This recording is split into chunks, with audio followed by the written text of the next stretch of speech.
आणखी एका गोष्टीवर मला इथं तुमच्याशी बोलायचं आहे, ते म्हणजे तुम्ही तुमच्या महाविद्यालय आत्ताच्या ज्या वयामध्ये आहात, ज्या अवस्थेमध्ये आहात, ते अवस्थेतून प्रत्येक स्त्री जात असते. तुमचं वय असं आहे की मुलांच्या बद्दल आकर्षण वाटणं, प्रेमात पडणं, इन्व्हॉल्व होणं. हे जे इन्व्हॉल्वमेंटचं प्रकरण आहे ना, त्याच्यावर मला थोडंसं बोलायचं आहे. आणि काय होतं, इन्व्हॉल्व होतो म्हणजे आपण काय होतो, एखाद्या व्यक्तीमध्ये इतकं गुंतून जातो की स्वतःलाही विसरतो आणि त्याला आपण पाहिजे तसंच त्याला केलं पाहिजे असं अट्टहास करतो. म्हणजे आणि त्याला सो कॉल्ड आपल्या भाषेत आपण प्रेम म्हणायला लागतो. आणि खरं तर प्रेम ना त्यागामध्ये आहे. स्वामी विवेकानंद म्हणतात की प्रेम हे स्वातंत्र्यात आहे, बंधनात नाही.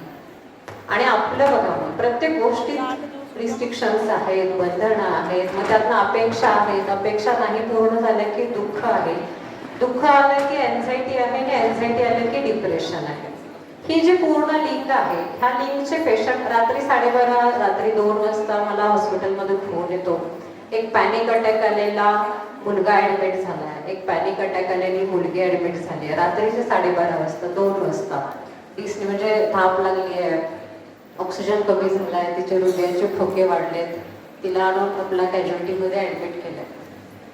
मुळापर्यंत जाऊन हिस्ट्री घेतल्यानंतर त्याचे किंवा तिचे मित्रमैत्रिणी सांगतात, नाही मॅडम, त्याचं ब्रेकअप झालंय, 8 दिवस झाले, त्यामुळे त्याला पॅनिक अटॅक आला. म्हणजे एखाद्याला आयसीयू मध्ये नेण्या इतपत कंडिशन आपल्या ब्रेकअपने होते. म्हणजे आपली इन्व्हॉल्वमेंट कुठपर्यंत आहे की आपल्या शरीरावर, आपल्या आयुष्यावर, आपल्या सगळ्या सामाजिक वागण्यावरती त्याचा परिणाम आपण करून घेतो आहोत. तर हे सगळं साहजिक आहे, होणार ठीक आहे, पण आपली मर्यादा आपल्याला लक्षात आली पाहिजे. त्या मर्यादा